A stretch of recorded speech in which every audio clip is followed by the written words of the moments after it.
Hello, and thank you for joining me again today on the Finding Hope After Loss podcast.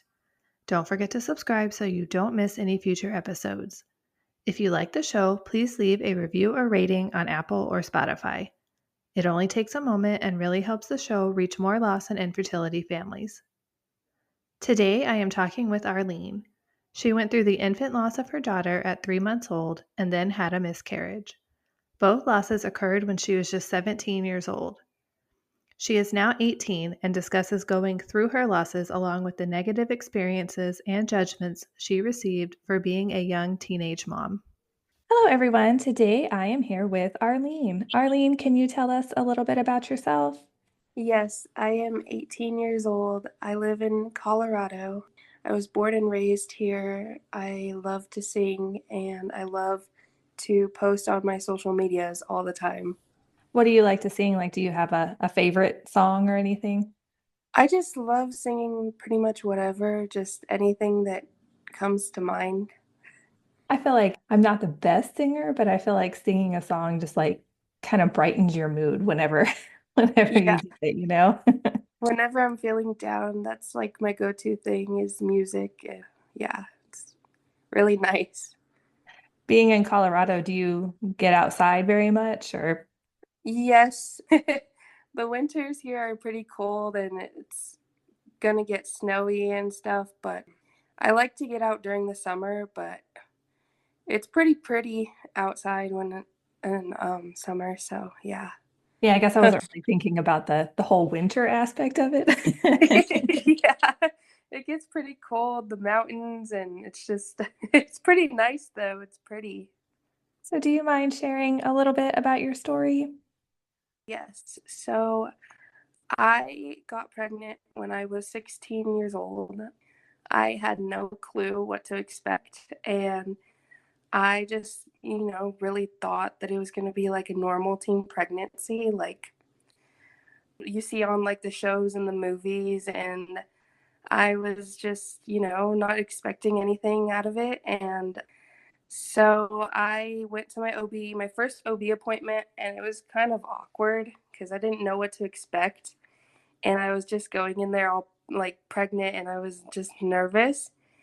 And I went to that appointment and everything seemed to be going okay. And everything looked fine on the ultrasound, but she was just like a little itty bitty bean. Like she looked like a little bean or like a little rice like piece. And I was like, oh, okay. And then I kept going to my ultrasounds and everything seemed to be going okay until around like, I think it was 15 to 18 weeks. And I was at this one ultrasound one day and everything seemed to be going okay, except for like the ultrasound tech was like more quieter than usual. And I didn't really think anything of it because I just thought maybe she's just quiet. Like, there's like, I didn't even think about something being wrong with the baby. So I got finished with that ultrasound and I went into the room.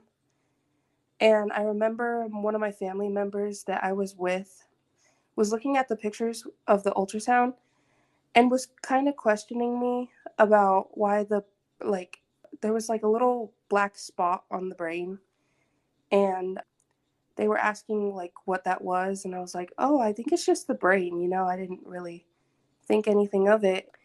So my doctor came in and she sat down, and like she kind of barely talked at first, and it still didn't hit me like anything was wrong.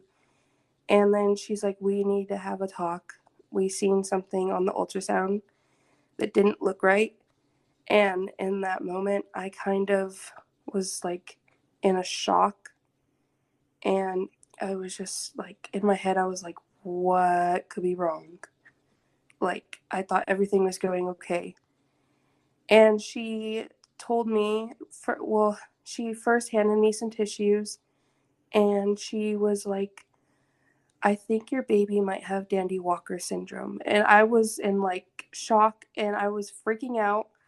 I started crying so bad and I was like, what could that even be? I don't even know what that is. I never heard of it. And it was from that day on that things got worse. She sent me to another specialist, and this specialist, it was a very, very, very dark room that I was in, and I was in it alone because I could not have anyone go back there.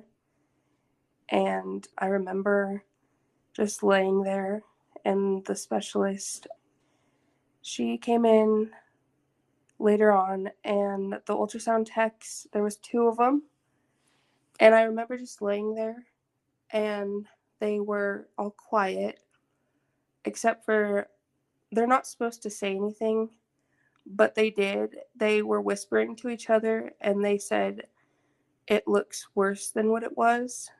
And I was trying to focus on the baby and trying not to freak out because maybe it wasn't right.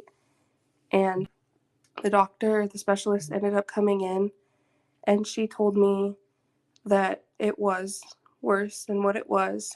And I remember her showing me the pictures of the ultrasound and kind of like examining it with me. And she told me that my baby does not have Dandy Walker syndrome, that she had a lobar holoprosencephaly.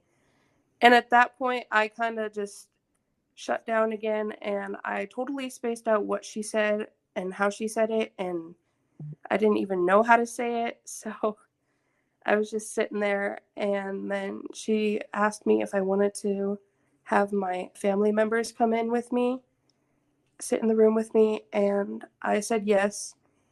And I remember it took forever for her to get them, and I was just sitting there in the dark crying. And I cried so bad for like 20 minutes until they came in. And everyone in the room was crying. And she was telling me that I should probably get an abortion, that the baby has pretty much no chance of survival. And so at that point, I didn't really debate on it because I knew what I wanted, but just her telling me that I should kind of was making me second guess myself. And I went to another specialist, and he said the same thing, and they were trying to do some testing and get fluid from my belly, and I denied that because I was too nervous. And he pretty much had a meeting with me and showed me babies with it that live, because usually the babies don't live and people with that do not survive. And after the meeting, he was pretty much telling me the same thing, that I should just get an abortion because the chances of her coming out alive would be little to none. And so at that point, I was just really trying to focus on her and like really not thinking about getting an abortion. I already knew what I wanted. So I went to another specialist, and at that point I was around, I think, 20 weeks. So they had me do a bunch of like testing. It was a full day of testing with like an MRI and a bunch of ultrasounds, and pretty much I got to learn a little bit more about holoprosencephaly because they dealt with babies that had it.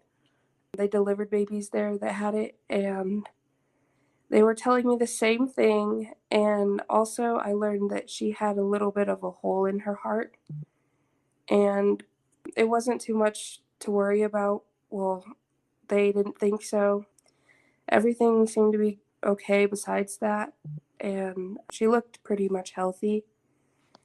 So then we had a meeting at the end of the whole day and decided that I wanted to keep going with the pregnancy and to see if I would spend any time with her when she was born. And I remember I just cried so bad. That day was really hard, and I got to meet a bunch of amazing people, NICU doctors and nurses, and just everyone was in the room, and it was really hard. But I came up with the plan and like to keep going with the pregnancy. And then I kept going to the specialist at the children's hospital, and it was a couple weeks before I was giving birth. They seen that my blood pressure started to go a little bit higher than they wanted it to be. So with the risk of preeclampsia, they kind of wanted me to go to the hospital next door. So I had to be moved to go to the hospital next door. And from then on, I went to my appointments like every week. And I got a couple scares that she was going to come early. And then it finally came. I got induced on, I think it was January 7th or 8th. Yeah, I think it was the 8th. And I was in labor for like active labor for like 15 hours.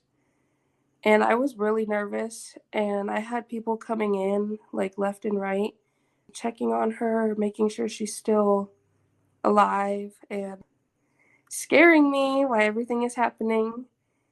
And I had this one lady, she came in and she handed me these papers. And I was like, what are these for, And she was telling me, she was like, well, I want you to choose a funeral home for your daughter. And I was sitting there looking at her, and it was all quiet. It was just me and her at the time in the room.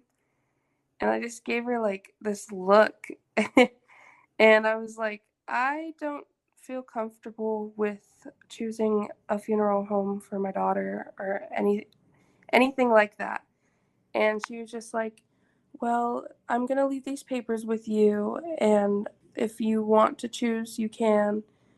Because obviously they were thinking that she was going to come out dead. And I had no clue what was going to happen, but I had a little bit of faith that she would be coming out alive and okay. I got my epidural and everything was going okay. And they kept checking on her. And then a little while later, they hadn't checked me in like 5 hours. And I just felt this like pressure that I needed to push. And I started pushing a little. And I called the nurse, and she came running in. And then she had to make a bunch of phone calls because no one was ready to deliver her. And I just was like, she's like coming out. Like, she started coming out, and I pushed for like not even half an hour. And I had to make a couple calls to my family because I was like, if you want to come meet her, she's coming out like right now.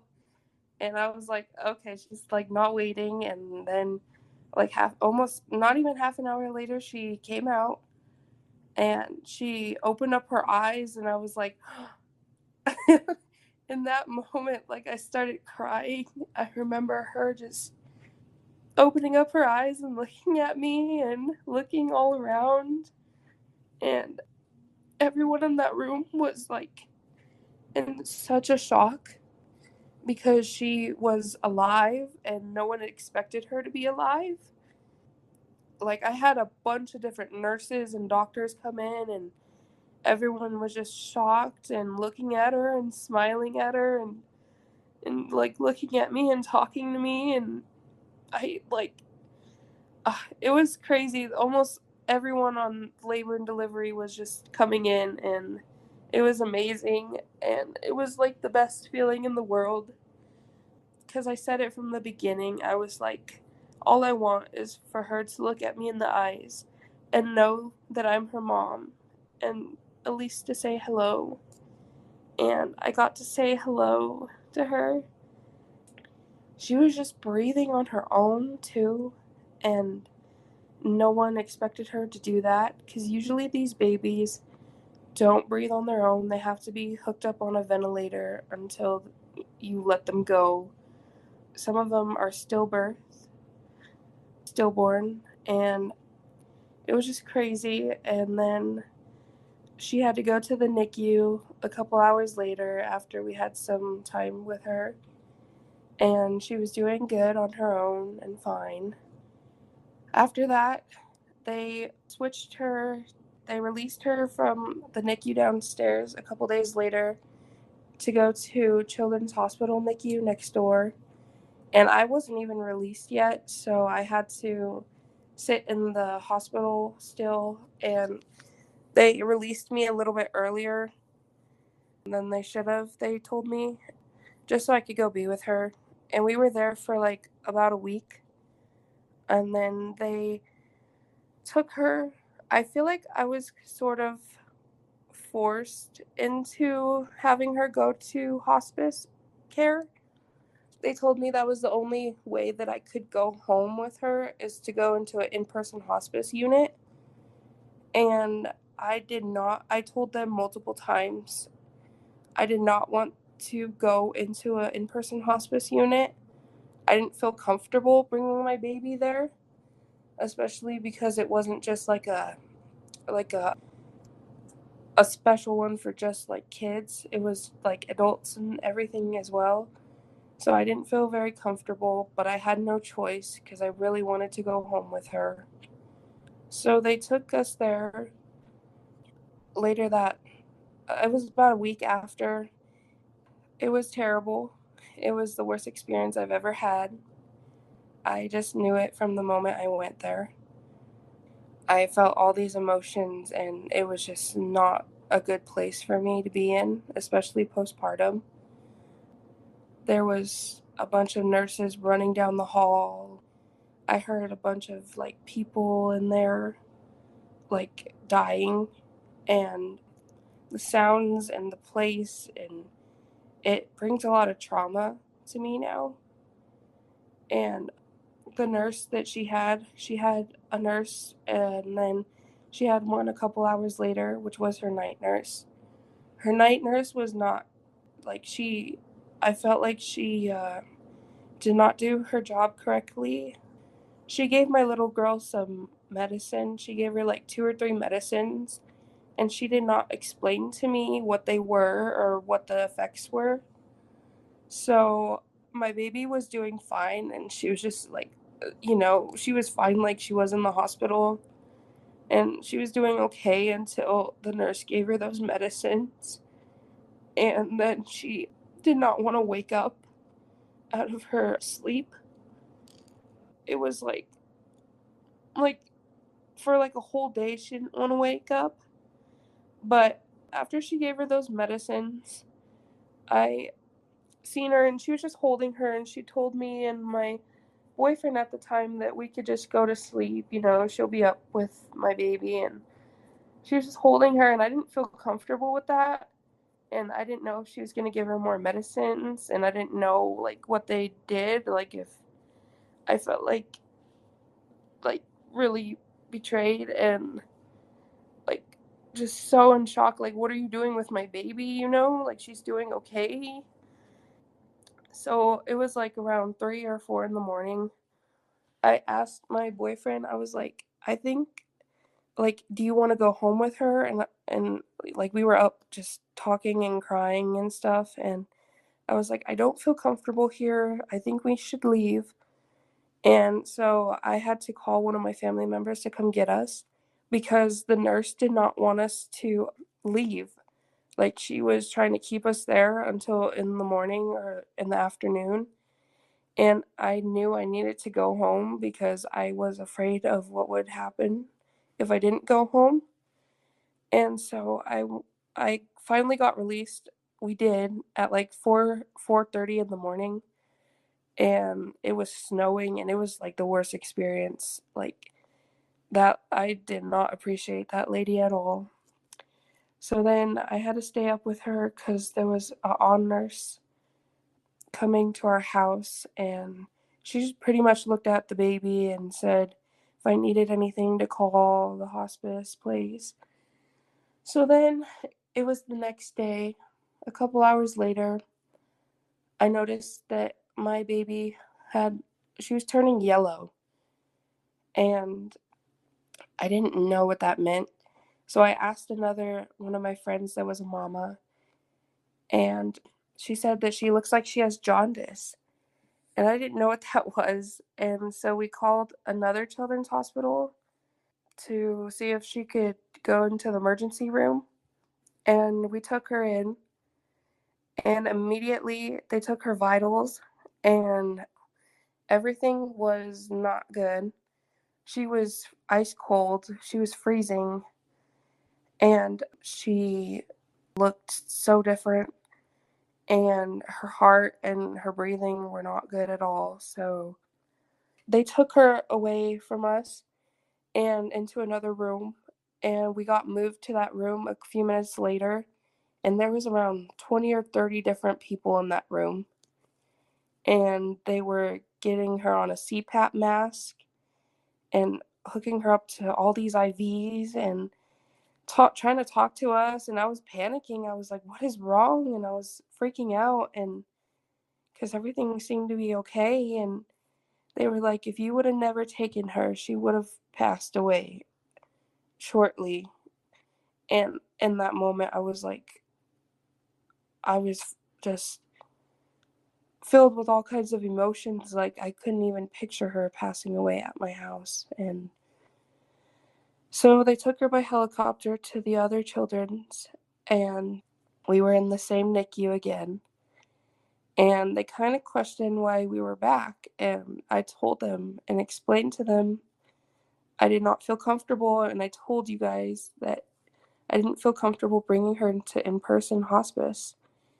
And then I found out she had jaundice, and they hooked her up to everything. And they were explaining it's going to be the same outcome as it would be at home with hospice.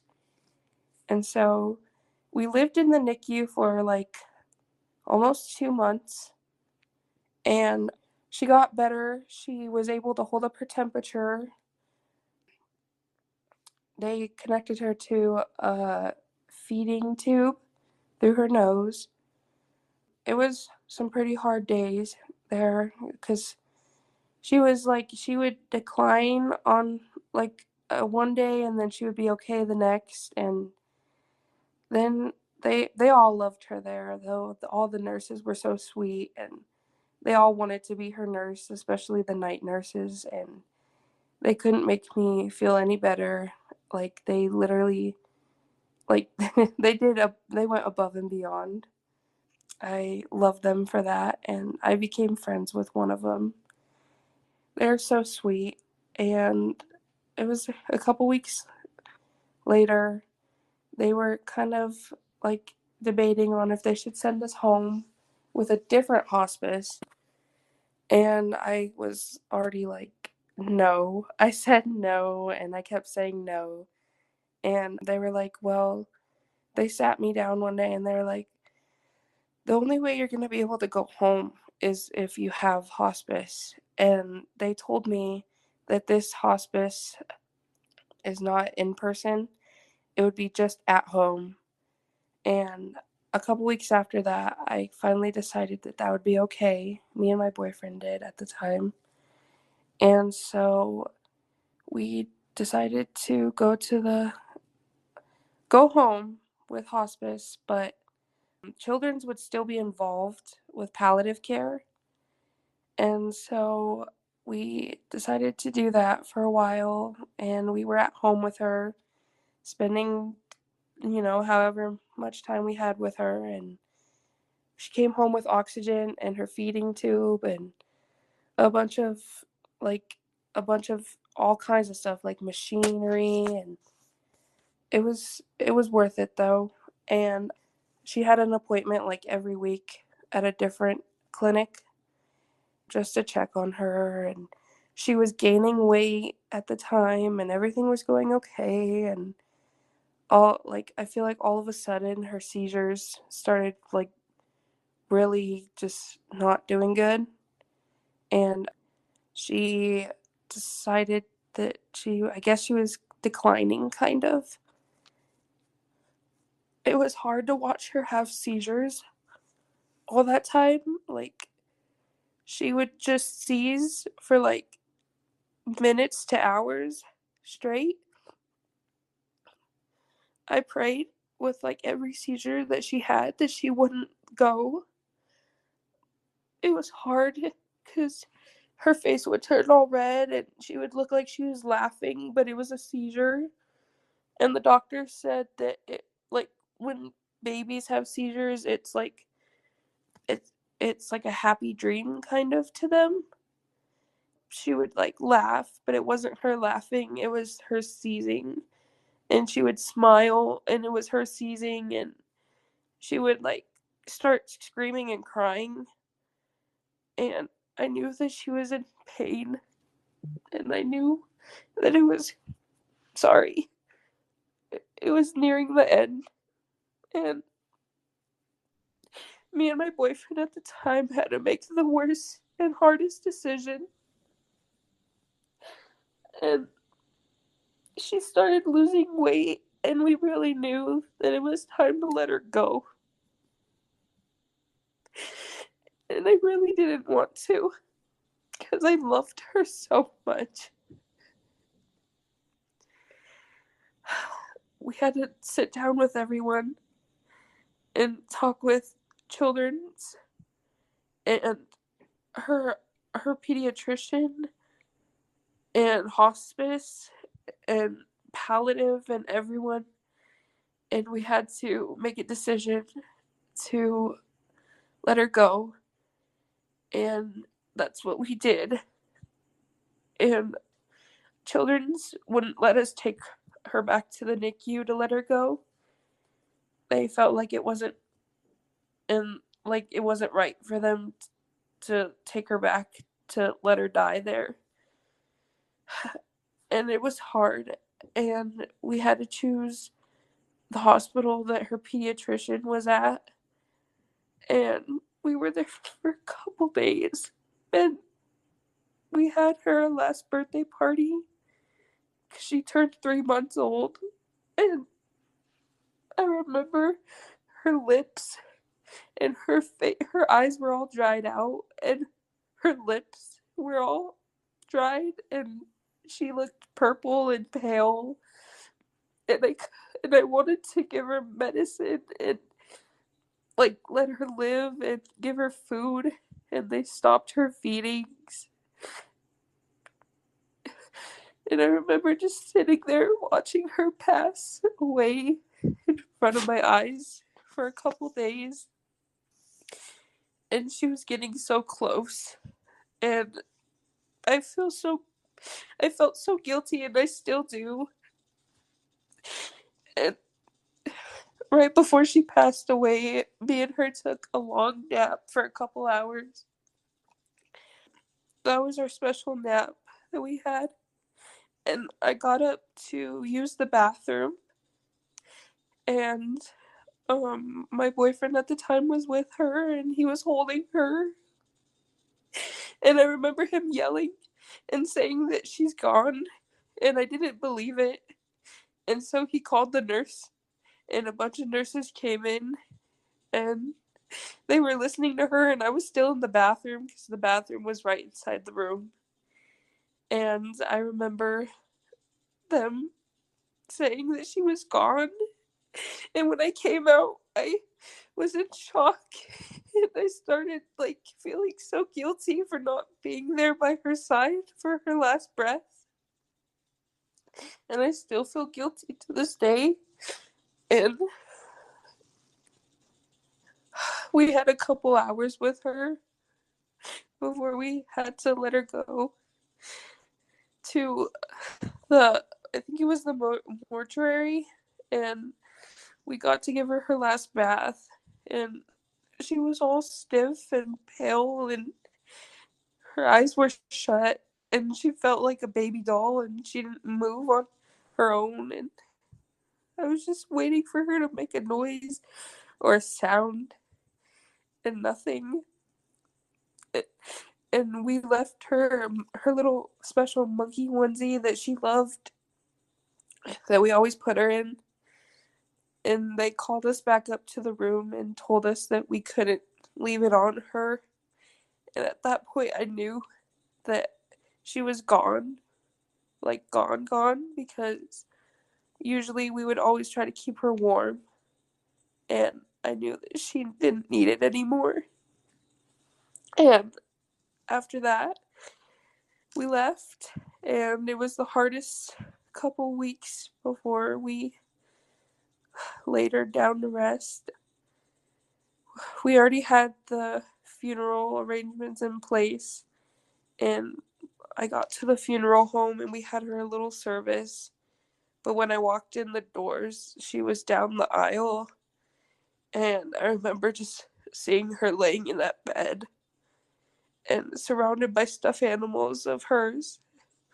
And she didn't move, and she was just so stiff.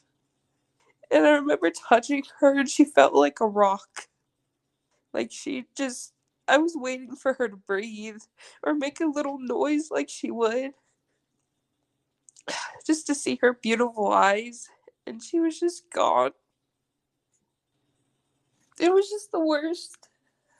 I didn't picture myself being 17 and seeing that and just standing there and knowing that she's not coming home, that she would just become ashes. And we had her service, and I didn't want to go out of that room.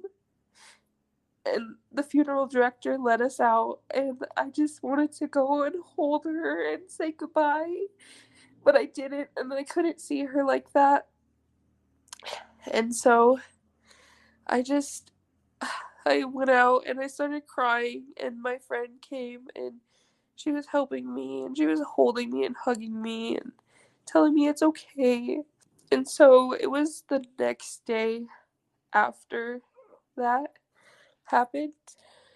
I started bleeding, and I didn't know like what was wrong because I didn't have my period for a while. And I thought it was just like stress, maybe holding off my period, and it wasn't. It was I went to the emergency room and I found out that I had a miscarriage.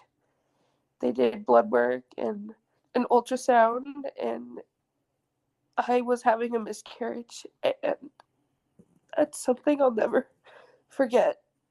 Just going through loss after loss and only being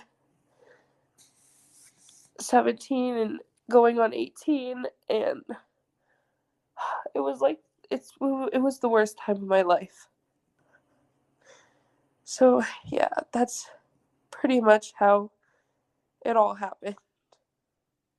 Oh, you have just been through so much, and I just want you to know I'm crying over here with you. So Thank you. I don't know if you said it, but what is your daughter's name? Aria, That's a beautiful name. Where did you come up with the name? my boyfriend at the time, I picked out Aubriella and he picked out Aria, and we had my little niece pick out of a box the name, and she chose Aria, so that's where the name got started from. I like that and that she was able to be involved. Yeah. So it sounds like overall that you had good support from your family and friends. Not exactly, no. I got a lot of hate, and like even my family at the time was not supportive. Like they were, some of them were, some of them weren't. It was like a mixture of both. And I don't think they knew like how to like handle this because no one really went through this in my family at all. So it was like a mixture of both, and there was good days and there was bad days, and it just it was hard. I felt alone a lot, and it was very tough. I'm so sorry. Thank you. It's so hard when, the people that we expect to be there for us are the ones that don't show up. Yeah, it was really hard. I felt like it wasn't right. Like I really needed support system, and a couple of my close family members were, you know, pretty supportive, but some of them weren't, and it was just a mixture.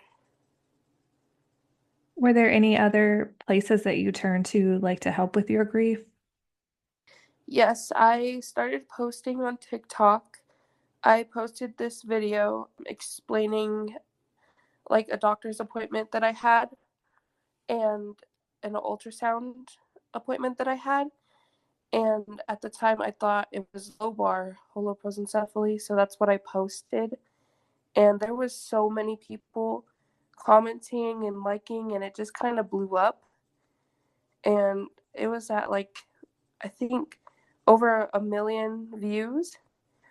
And people started commenting and liking my videos and just trying to talk to me, trying to message me and make me feel better. And a lot of people that had kids with that were telling me their stories, and it made me feel a little better, but it also kind of made me feel worse because I didn't know what to expect, and some of them said that they did not have good outcomes, and it made me like more scared but better because I feel like I had people, Mhm.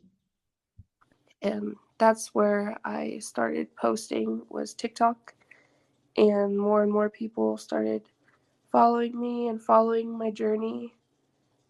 Yeah, I feel like I had a good support system, but there were a lot of negative people on there, as there are on any platform. Some of them were not nice and saying I shouldn't be young and pregnant and saying I should just get an abortion. And then when Aria was born, I posted her and they were making fun of her, some of them, and making like stickers out of her face and Okay, I calling her, hate people. yeah, calling her Sorry. ugly and saying that I should have just gotten an abortion, what a mistake that I had, and making me feel even worse because I was sitting there as she was like in pain and just seeing all this, and it like made me really upset, and I did go off on some people, and I did get hate because I went off on people, but I'm standing up for my kid, and I think that was more important than what they thought. Yeah, who cares what they think? Yeah. I don't understand people. I mean, I don't like just if you don't, I mean, like they always say, if you don't have something nice to say, just don't say it. Keep going. Yes, We don't need your exactly. comments.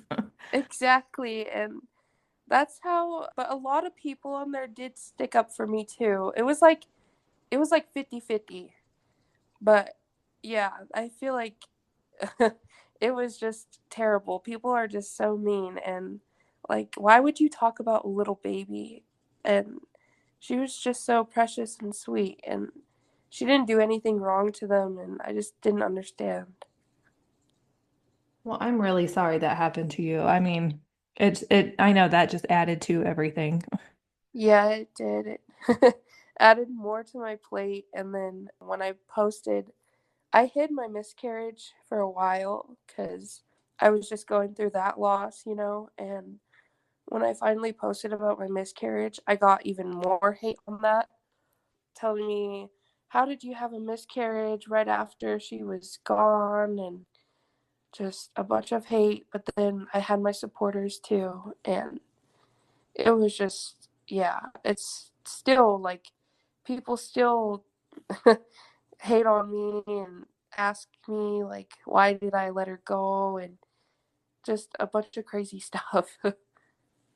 You know, it's something I would never wish upon anybody, and they should just be very, very glad that they do not know what it feels like. Yeah, it's something I never wish upon my worst enemy to go through. I wouldn't, I really wish I could just stop, like, all these babies, like, passing away and stuff, and it's just not right. They didn't do anything, and they didn't deserve to be gone. Oh, I agree. It's far too many of them. And, Yeah, once you become part of the lost community, you find out really how many there really are. yeah, there's a lot, and I had no clue until I started posting on social media. And I feel like finding a place where I could go to, and even though I was like the youngest out of everyone I've ever talked to, it just made me feel a little better sometimes, and it still does. I feel like people think that loss can't happen to people that are young. Like they I think, oh, it only happens to like older people. I feel like that too. Like people always like ask like how old I am, and they're like, "Oh, you're so young," and I'm like, "Yeah, I'm young, and I didn't even have no clue." Like I didn't have any clue like it could happen to me when I'm this young, and I just people get shocked. Do you feel like you were treated differently at any of the like hospitals or anything because of your age? Yes, like especially when it came time to talk about like hospice, and I feel like I was forced into it kind of in a way because I was so young, and maybe they couldn't think, like maybe they didn't think I could handle her just because she had so many things that needed to be taken care of, like her feeding tube and oxygen and all kinds of appointments. And I don't know, I just feel like I was treated way differently than like a 30-year-old would be with a medically complex baby. Yeah, I don't think that's right at all because obviously you loved your daughter and I think you would have done anything for her. And I think, you're perfectly capable of doing what is needed to be done to take care of her. Yes, I would have done anything, and I like tried to explain to the doctors and stuff like I love her and I'll do any I literally did say I would do anything for her, and I still feel like I was treated differently, and that's something I still think about to this day. Like if I was 30 and that would have happened, what would it have looked like? Like would it have been a little different? Would they have been a little nicer? Because some of the doctors that I was with, they were kind of rude to me, and I did not appreciate that, but I couldn't do anything because I was just, there to get help pretty much. And I just feel like I was treated so different, and I still feel like it wasn't right. Yeah, and especially, the one you mentioned about feeling uncomfortable at the hospice and then them not explaining things to you. And then that was just, I'm glad you got out of there. Yeah, I am too. And I still have trauma about that a lot. Like I have flashbacks and stuff, and it was terrible, and I'm really glad I got out of there when I did. Yeah, sometimes I think we have a hard time like listening to our instincts about things, but it sounds like you were able to listen. Yeah, 4 in the morning, 3 in the morning, I was out of there. You're like, just get me out. I don't care how, I'm leaving. Yeah, that was literally it. I didn't feel comfortable with my baby being there, and just seeing the way that nurse was, like she shouldn't even have a job right now because of that. Did you ever like bring that up to anybody? Just curious. No, but I was thinking about it because I seen some of the reviews, and I don't know if it was the same nurse, but it looked like might have been the same nurse that was having problems, so I might Oh, bring that up to someone. yeah, sounds like maybe you weren't the only one who had an issue. Yeah, So, do you have any advice for somebody who's going through loss? I feel like you should take it day by day, second by second. Grief has no time period. Cry, feel how you want to feel. If you need if you need a couple days, months to yourself, have it. Do whatever you feel like you need to do to get by. Just take it easy on yourself. Don't be hard on yourself, and it's not your fault. and stay strong. Your baby is there watching from above. They love you, and you're amazing, and you didn't deserve to go through that. And just always have faith and hope that there's going to be a better tomorrow. Yeah, I love that. It's definitely hard to keep up the hope sometimes, but I think it's really important that we all try because then, what else do we have to look forward to? Yeah, exactly. Well, I want to thank you so much for coming on today and sharing your story with us.